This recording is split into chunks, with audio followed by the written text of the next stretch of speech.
Descubrí que mi esposa le rogaba sexo a mi amigo y mi madre decidió ponerse de su lado. Estoy escribiendo esto desde el teléfono, así que si algo sale torcido, paciencia. Anoche Renata quiso tener una noche tranquila. Nada especial. Cenamos, recogimos sin hablar mucho y ella se fue al salón a ver sus programas. Yo me quedé dando vueltas entre el partido y unas cosas pendientes, cambiando de canal, sin prestar demasiada atención a nada.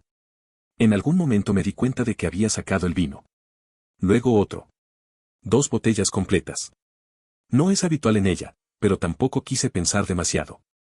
Pasada la medianoche fui a ver cómo estaba y la encontré desmayada en el sofá, el vaso vacío en la mesa, el televisor aún encendido. Me acerqué para despertarla y, cuando le levanté la muñeca para quitarle el reloj, el iWatch vibró. Un mensaje apareció en la pantalla. Algo como, no puedo hacer eso, Julián me mataría, seguido de un emoji burlón. Sentí un golpe seco en el pecho. No fue curiosidad. Fue una mezcla de frío y alarma. Abrí la conversación ahí mismo, con el reloj todavía en su muñeca. Era Darío. Lo conozco desde hace años. No somos íntimos, pero hemos jugado fútbol juntos, salido a beber, compartido etapas desde adolescentes. Siempre fue el tipo que se quedaba al margen cuando había problemas. El que sujetaba las chaquetas mientras otros se metían en líos. Nunca me inspiró confianza, pero tampoco sospecha. Hasta ese momento. Deslicé hacia arriba todo lo que pude. Por lo que vi, él fue quien escribió primero, a menos que Renata hubiera borrado mensajes. Había coqueteo, bromas, guiños. Nada explícito al principio. Nada que, leído rápido, gritara traición. Pero luego llegué a esa noche. Renata, borracha, suplicándole abiertamente que se acostara con ella. Diciéndole que siempre lo había deseado. Que nadie se enteraría. Que era muy buena guardando secretos. Eso fue lo que me destrozó. No recuerdo las palabras exactas, pero el tono se me quedó grabado. No era una broma. No era una fantasía pasajera. Era humillante, desesperado, consciente. Seguí intentando avanzar, pero no había más. No tenía acceso a su móvil y el reloj no mostraba nada nuevo. La cargué hasta la cama. La dejé ahí, inconsciente. Yo me senté en la cocina, sin saber qué hacer con las manos, con el cuerpo. Me quedé así hasta quedarme dormido. A las 5:30 me levanté para ir al trabajo como un autómata. Cuando me senté en la furgoneta, apoyé la frente en el volante y me di cuenta de que no podía. Simplemente no podía. Volví a entrar en casa, agarré una botella de vodka que estaba a medias, la rellené con Coca-Cola y me fui a caminar. Vivimos cerca de una vía ferroviaria en desuso, rodeada de bosque. He caminado kilómetros por ahí. Esa madrugada caminé sin rumbo hasta acabar sentado bajo un puente, con la botella en la mano, temblando de rabia. Sentía que me salía vapor por las orejas. Que si alguien me miraba de lejos pensaría que había un incendio. No quería hablar con Renata. No podía ni mirarla. Leer esos mensajes fue como recibir una puñalada limpia. En cuestión de minutos, cada migaja de amor que sentía por ella se evaporó. Me dio asco. Ganas de desaparecer. Lo de soy muy buena guardando secretos no me dejaba en paz. Eso no nace de la nada. Eso suena a costumbre. A práctica. Y en ese punto ya no me importaba cuánto más podía descubrir. Dentro de mí algo ya se había roto. Pensé en la casa. En que, al menos, no era de ella. Es la casa de mis padres, que se mudaron hace años a un pueblo de jubilados y nos la dejaron a nosotros. Cuando mueran será mía, pero ojalá falte mucho para eso. No querían problemas ni mantenimiento. Querían paz. Y cuando todo esto acabara, Renata no podría reclamar nada. También se me pasó por la cabeza echarla sin decir una palabra. Cambiar cerraduras. Hacerlo de forma fría y definitiva. Sé que suena infantil. En ese momento me daba igual. Mi vida se estaba cayendo a pedazos y yo estaba sentado bajo un puente, bebiendo solo. Estaba mirando la botella cuando me di cuenta de que, si seguía así, no iba a acabar bien. Tiré el vodka. Llamé a Mauricio. Me dijo que podía ir a su casa, que la llave estaba donde siempre.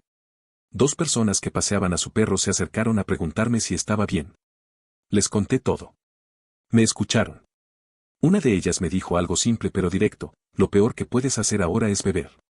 Tenía razón. Me fui a casa de Mauricio y me desplomé en su sofá. Durante la mañana, Renata empezó a escribir. Preguntaba dónde estaba, por qué mi furgoneta seguía en la entrada. Le dije que había un problema con el motor y que me habían llevado al trabajo. lo creyó. Contestó ok. Cuando Mauricio volvió por la tarde, le conté todo. Le pedí que no dijera nada de Darío. No todavía. Me dijo que bajara el perfil, que hablara con un abogado, que pensara con la cabeza y no con los puños. Tenía razón, aunque en ese momento me costara admitirlo. Al volver a casa esa noche, supe nada más cruzar la puerta que algo iba a estallar. Y ahí empezó la verdadera caída. Apenas entré, Renata se me vino encima. No de forma agresiva, sino nerviosa, atropellada. Me preguntó qué había pasado en el trabajo, porque no contesté antes, porque la furgoneta seguía afuera si supuestamente me habían llevado. Dijo que había encontrado mi termo y la bolsa del almuerzo en el asiento del copiloto y que desde la mañana tenía un mal presentimiento. La miré y sentí una mezcla rara. No era rabia explosiva. Era algo más seco, más frío. Como si ya no estuviera hablando con mi esposa, sino con alguien que había cruzado una línea invisible. Me preguntó si pasaba algo. Dijo que lo sentía si había hecho algo mal. Durante un segundo pensé en mentir, en decir que estaba cansado, en postergar todo. Pero estaba agotado. No tenía fuerzas para montar una obra de teatro. Le dije que sí, que pasaba algo. Le dije que la noche anterior, cuando la subí borracha a la cama, vi un mensaje en su reloj. Que lo leí. Que leí toda la conversación. Que sabía perfectamente con quién hablaba y lo que había dicho. Su cara cambió en cuestión de segundos.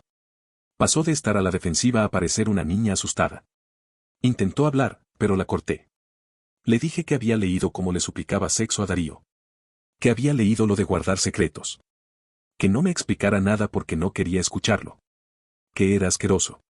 Que para mí eso ya era infidelidad, aunque no hubiera llegado a acostarse con él. Si es que no lo había hecho ya. Empezó a llorar. De esos llantos ruidosos, desordenados. Yo subí las escaleras sin decir nada y me metí en la ducha. Me quedé ahí más tiempo del necesario, dejando que el agua caliente me golpeara la cabeza, intentando ordenar algo dentro de mí. Cuando salí, estaba sentada en el escalón de arriba, con la cara roja y los ojos hinchados. Empezaron las excusas, una detrás de otra, como si siguiera un guión. Que estaba borracha. Que se sentía vulnerable. Que nunca había hecho algo así. Que él le escribió primero. Que no significaba nada. Que jamás lo habría llevado a cabo. No me culpó directamente, y agradecí eso, porque si lo hubiera hecho la habría echado de inmediato. Le dije que quería el divorcio. Que se mudara al cuarto de invitados. Que tenía un mes para irse de la casa. No gritó. No discutió. Solo lloró más. Desde ese momento dejé de hablarle. Durmió en el cuarto de invitados esa noche. Al día siguiente no intercambiamos ni un mensaje. Yo trabajé hasta tarde a propósito. No quería verla. No quería escucharla. Le conté todo a mis padres ese mismo día. Pensé, ingenuamente, que al menos ahí tendría respaldo. Mi madre, Marta, reaccionó de una forma que no esperaba. Dijo que no podía echarla a la calle. Que Renata había cometido un error, nada más. Que debíamos arreglarlo como adultos. Que habíamos pasado demasiadas cosas juntos como para tirar todo por la borda por unas palabras. Palabras. Se puso completamente de su lado. Me dijo que en realidad no había hecho nada. Que solo eran mensajes. Que exageraba. Sentí que me daban una bofetada invisible. Mi padre estaba ahí, callado, como siempre. Presente, pero ausente. Mi madre y Renata siempre fueron muy cercanas. En diciembre habríamos cumplido 11 años juntos. Marta decía que Renata era como la hija que nunca tuvo. Yo no lo había querido ver, o quizá nunca quise competir con eso. Le pregunté si esto podía jugar en mi contra. Si tenía derecho a pedirle que se fuera. Esa casa, aunque todavía no esté a mi nombre, es la que me dejarán mis padres. Yo no había hecho nada mal. No pensaba irme. Conseguí una cita con un abogado de divorcios para la semana siguiente. Hasta entonces, decidí seguir ignorando a Renata. No quería más explicaciones. No quería más lágrimas. Volví del trabajo esa noche sabiendo que la casa ya no se sentía como un hogar. Era un sitio lleno de ruido silencioso, de puertas cerradas, de cosas que ya no encajaban. Y lo peor era que la traición no solo venía de un lado. Las semanas siguientes fueron una especie de limbo. Renata seguía durmiendo en el cuarto de invitados, yo evitaba cualquier espacio donde pudiera cruzármela. El salón se convirtió en una tierra de nadie. Cada uno vivía encerrado en su habitación, como si la casa se hubiera partido en dos. Fui al abogado, Esteban Lira. Le conté todo, sin adornos. Me explicó mis opciones y empecé a preparar la demanda de divorcio. También abrí una cuenta bancaria a mi nombre y saqué el 50% del dinero de la cuenta conjunta. No por venganza, sino por protección. No confiaba en nadie ya. Empecé a trabajar hasta tarde a propósito. Cualquier excusa era buena para no estar en casa. Cuando no podía evitar verla, la ignoraba. Ni una palabra. Ni una mirada. Al principio pensé que era lo correcto, pero con el paso de los días empecé a sentirme como un monstruo. Como si yo fuera el que estaba castigando, no el traicionado. Leyendo y hablando con gente, encontré algo llamado el método 180. Básicamente consiste en ser civil, distante, centrado en ti mismo. Sin rogar, sin pelear, sin caer en dramas. Decidí aplicarlo. Empecé a saludarla con educación, a responder lo justo, sin frialdad agresiva. Me ayudó más de lo que esperaba. Al menos dejé de sentir que estaba perdiendo mi humanidad. Solo rompí ese patrón una vez. Entré al baño una noche y la encontré sentada en el suelo, apoyada en la bañera, llorando. La ayudé a levantarse por puro instinto y la abracé. No fue un abrazo de amor. Fue un ya está automático, vacío. En cuanto me separé, sentí culpa. No por ella, sino por mí. Me di cuenta de que ya no confiaba ni siquiera en ese gesto. Pensé, y me odio por pensarlo, que quizá estaba esperando que yo entrara para montar una escena. Ese es el tipo de pensamientos que te genera vivir así. Todo se vuelve sospechoso. Renata empezó a decir que haría lo que fuera para salvar el matrimonio. Que fue un error estúpido. Que me lo demostraría. Así que saqué el tema del detector de mentiras. No porque quisiera hacerlo de verdad, ni siquiera sabía cómo. Solo quería ver su reacción. Al principio dijo que sí, sin dudar. Que no tenía nada que ocultar.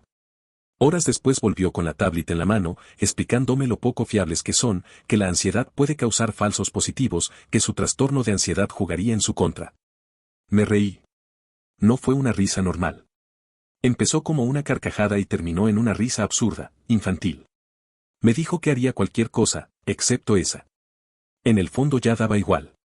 Yo había dicho la verdad desde el principio. Todo lo que sentía por ella murió la noche en que leí esos mensajes. Ya no la veía como mi compañera de vida. Solo veía algo roto que tenía que sacar antes de que contaminara todo. A Darío lo expuse en el grupo de amigos. No di detalles morbosos, solo la verdad. El silencio que siguió fue brutal. En cuestión de días quedó completamente aislado. Perdió a todos. Intenté llamarlo un par de veces, pero no contestó y luego me bloqueó. No me sorprendió. Cobarde hasta el final. Hablé varias veces con mi madre. Las discusiones fueron subiendo de tono. Le pregunté directamente por qué se ponía del lado de Renata. Si había algo que yo no sabía. Me dijo que siempre la vio como la hija que nunca tuvo. Antes de que yo naciera, había tenido una hija que nació muerta. Nunca superó eso. Renata ocupó ese lugar sin que yo me diera cuenta. Además, Renata no tiene familia. Solo unos pocos amigos, cada uno con su vida. Si la echaba, quedaría completamente sola. Mi madre decía que eso era inaceptable, más aún en una pandemia. Propuso que esperáramos unos meses, que revisáramos cómo nos sentíamos, que probáramos terapia de pareja. Me revolvía el estómago solo imaginar pasar Navidad bajo el mismo techo. Verla decorar, fingir normalidad, actuar como si nada hubiera pasado. No iba a hacerlo. Mi padre seguía siendo el mismo de siempre. Callado. Presente, pero sin tomar partido. En nuestra familia, la palabra final siempre ha sido la de mi madre. Algunas personas decían que yo no tenía derecho a exigir nada porque la casa no era mía. Que era egoísta. Yo solo veía una elección clara, o ella o yo. Si llegaba el peor escenario, estaba dispuesto a irme. Podía quedarme con Mauricio unas semanas y arreglarme después. Pero si cruzaba esa puerta, con mis padres se acababa todo. Y por primera vez, acepté que quizá eso era inevitable. La decisión no llegó de golpe. Se fue formando despacio, como una presión constante en el pecho. Cada día que pasaba en esa casa era una confirmación de que ya no pertenecía allí. No dormía bien. No comía bien. Vivía en alerta, como si en cualquier momento fuera a estallar algo. Una mañana vi en el calendario que Renata tenía una cita médica. Sabía que estaría fuera unas horas. No fue un plan elaborado ni una escena dramática. Simplemente supe que ese era el momento. Llamé al trabajo, pedí el día y empecé a recoger mis cosas. Lo básico. Ropa, documentos, algunas fotos viejas que no quise dejar atrás.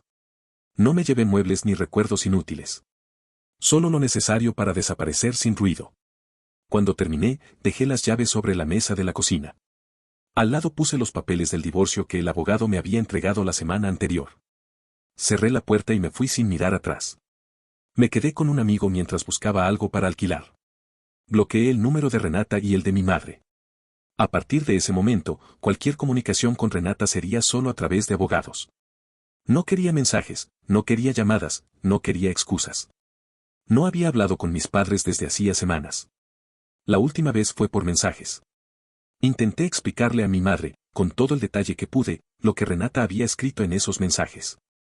Le expliqué por qué lo de guardar secretos me había destrozado tanto. ¿Por qué no podía confiar en ella nunca más? Su respuesta fue que no podía hablar conmigo mientras estuviera así, que necesitaba calmarme. Días después intentó llamarme. No contesté. Y después de eso, la bloqueé. Lo que sentía hacia mis padres empezó a doler casi más que la traición inicial. Siempre creí que, cuando todo se viniera abajo, ellos serían el lugar seguro. La roca. Y no lo fueron. Me hicieron sentir como si yo estuviera exagerando. Como si yo estuviera rompiendo la familia. No les pedí milagros. Solo que sacaran a la persona que me había traicionado de la casa. Eligieron. Y yo también. Pensé mucho en cómo sería todo sin mí allí. Renata sola en esa casa. Mis padres cuidándola mientras su hijo se iba. La imagen me perseguía. Me preguntaba si alguna vez se darían cuenta de lo que habían perdido. Fantaseé con irme lejos. Empezar de cero en otro sitio. Pero no tenía a dónde. Había vivido toda mi vida en ese pueblo. Era lo único que conocía. Empecé a preguntarme si estaba siendo demasiado duro. Si de verdad estaba dispuesto a perderlo todo. Padres, hogar, rutina. Me sentía destrozado. Porque, al final, parecía que el que lo perdía todo era yo. Siempre pensé que si uno era buena persona, la vida te lo devolvía. Empecé a dudar incluso de eso. Tal vez no era tan bueno. Tal vez merecía lo que me estaba pasando. Esa noche, solo, en una habitación que no era mía, entendí que ya no había marcha atrás. Había cruzado una línea invisible. No sabía cómo iba a terminar todo esto, pero sí sabía una cosa. No podía volver a esa casa sin perder lo poco que me quedaba de mí mismo. Pasaron los meses. Me mudé a unos kilómetros del pueblo, cambié de número y seguí adelante con el divorcio. Renata no colaboró en nada. Ignoró correos, cartas, cualquier intento del abogado por avanzar. Esteban me explicó que, si seguía así, habría que iniciar procedimientos civiles para que le notificaran oficialmente. Todo iba más lento de lo que debería, como si incluso el tiempo se negara a cerrar ese capítulo. Yo intentaba vivir en automático. Trabajar, volver a casa, dormir mal, repetir. No hablaba con mis padres. No sabía nada de ellos. Pensé que así sería para siempre y, por raro que suene, estaba empezando a aceptarlo. Hasta que una mañana, en el trabajo, me llamó Iván. Me dijo que mi padre estaba intentando localizarme. Que mi madre estaba hospitalizada. Estable, pero no bien. Me preguntó si podía darle mi número. Dudé unos segundos, pero dije que sí. Cuando mi padre llamó, casi no lo reconocí. Nunca lo había escuchado así. La voz le temblaba. Me dijo que mi madre quería verme. Que de verdad quería verme. Me preguntó si podía ir al hospital esa misma noche para entrar juntos. Colgué y me quedé mirando la pared. Sentía el cuerpo tenso, como si alguien hubiera vuelto a abrir una herida que llevaba meses intentando cerrar. No podía concentrarme, así que me fui a casa antes de tiempo.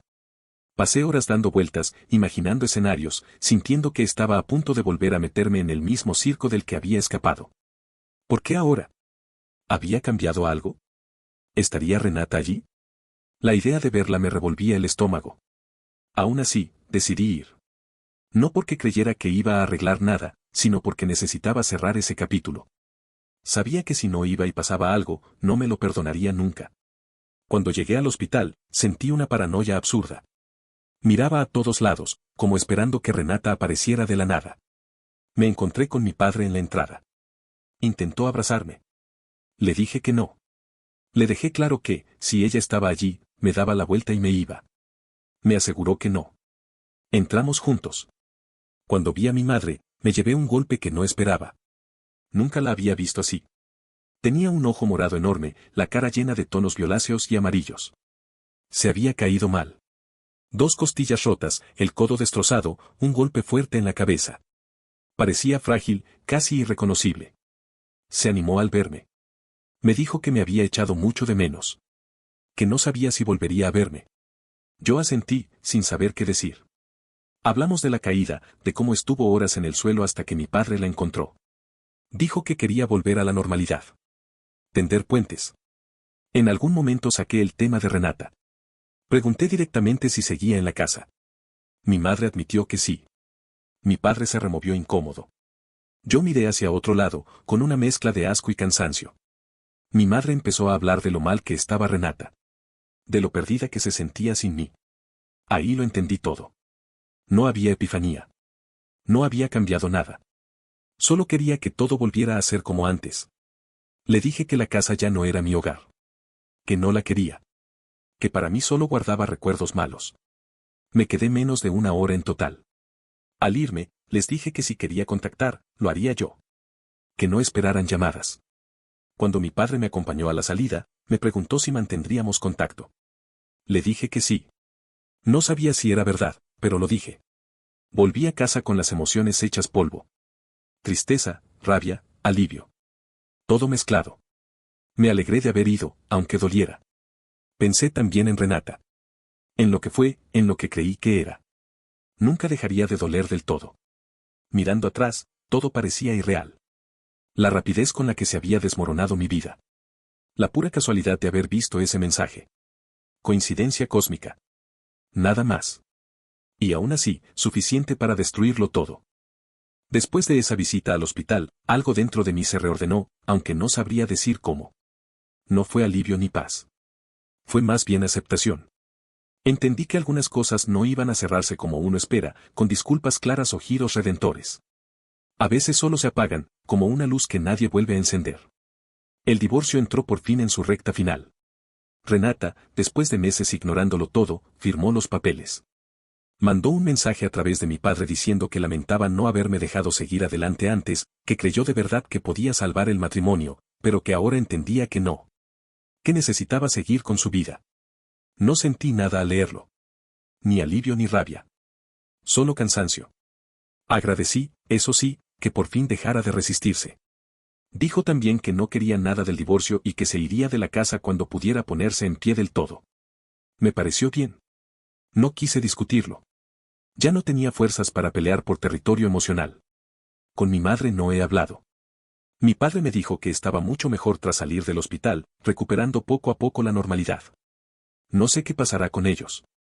En una conversación le dije que, si esa casa iba a ser mía algún día, quería que lo dejaran claro legalmente, ponerla a mi nombre para tener seguridad y desde ahí ver si se podía reconstruir algo. No fue una exigencia firme. Más bien una prueba. El tiempo dirá. Mi mayor lucha, en realidad, no estaba fuera. Estaba en mi cabeza. Hay recuerdos que se te quedan grabados de forma absurda.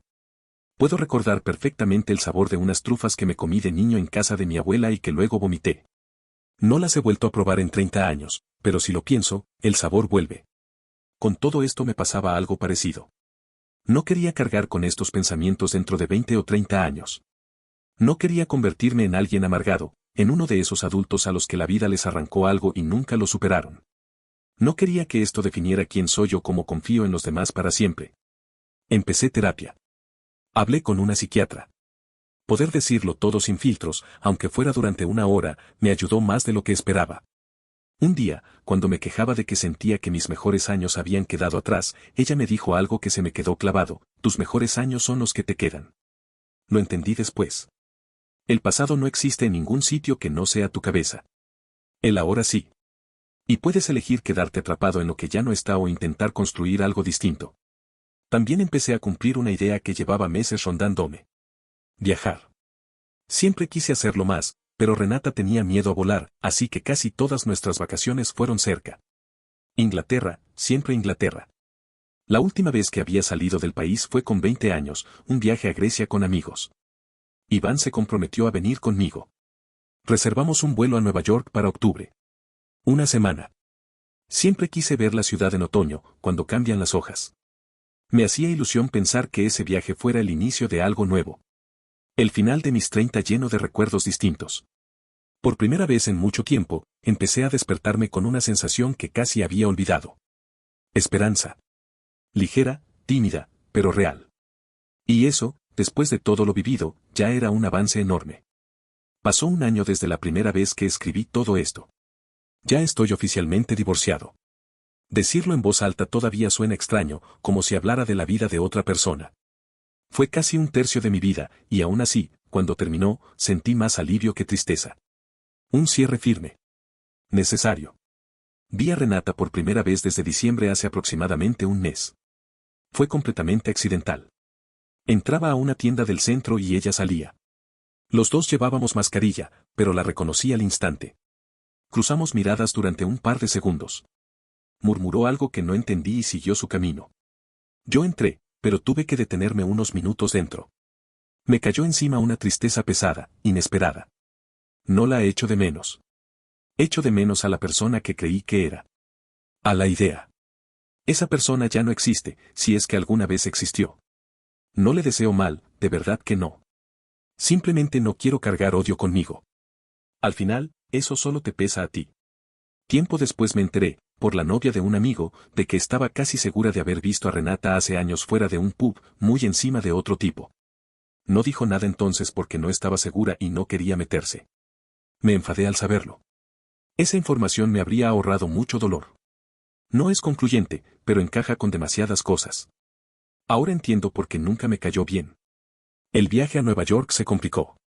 Las restricciones cambiaron otra vez y tuvimos que posponerlo. Iván no podía pedir días libres hasta el año nuevo, así que quedó en el aire. Me dio rabia, pero ya no lo viví como antes. La pandemia ha sido así desde el principio, lanzando curvas. Llegaré cuando tenga que llegar. Con mis padres, la relación es inexistente. Lo que siento es apatía. Y eso me asusta más que el enfado. Mi padre ha intentado acercarse, pero no siento nada. Dije una vez que quería que la casa estuviera a mi nombre, pero con el tiempo entendí que no me importa. No quiero esa casa. Preferiría vivir en cualquier sitio antes que volver allí. Nada puede borrar lo que pasó. No se puede retroceder el tiempo. No se puede fingir que no ocurrió. Es la consecuencia de sus decisiones. A cualquiera que esté pensando en perdonar una infidelidad, no lo hagas. De verdad. Solo te metes en un mundo de dolor. Te conviertes en alguien apagando incendios que tu pareja provoca y vuelve a encender. No vale la pena. A principios de este año tuve una experiencia que me marcó. Me corté la parte trasera del pantalón con un cubo metálico en el trabajo. Ni me di cuenta de que me había herido. Esa noche me sentí raro, y a las 2 de la madrugada desperté con fiebre, mareos, visión doble. Pensé que podía ser sepsis. Llamé a una ambulancia. Me dijeron que tardaría horas. Mientras esperaba, entré en pánico. Hasta que, de pronto, acepté que podía morir. Y algo se calmó dentro de mí. Cuando acepté el final, desapareció el miedo. Con la traición pasa algo parecido. Tienes que aceptar que lo que tenías se terminó. Quizá hace tiempo. Luchar por algo que ya está muerto puede sonar noble, pero es solo alargar el sufrimiento. No vale la pena. Entiendo que cada situación es distinta, que hay hijos, contextos, miedos. Pero algunas batallas solo son necedad. Aceptar el final aclara todo. Es curioso. Nunca fui de escribir. Trabajo en tejados. Pero todo esto despertó un lado que había olvidado. Escribir me ayudó más de lo que imaginé. Me sacó del abismo. Me permitió ver el panorama completo. A veces pienso que hubo un día concreto en el que todo estuvo al filo. Que si no hubiera visto ese mensaje, si no me hubiera encontrado con esas personas paseando al perro, si hubiera seguido bebiendo, podría haber acabado muy mal. No estaba bien. Borracho, avergonzado y lleno de rabia es una combinación peligrosa. Lo importante es que salí del otro lado sin hacerme daño ni hacérselo a nadie. Al principio escribí para entender qué había pasado. Al final, escribí para entender cómo me sentía. La traición genera pensamientos invasivos, emociones extremas. No hay nada igual a que te apuñalen por la espalda personas a las que amas. Pero hoy, si comparo cómo me sentía entonces con cómo me siento ahora, hay una diferencia clara. Me siento más fuerte. No mejor de golpe. No invencible. Pero sí más consciente, más firme, más dueño de mí mismo.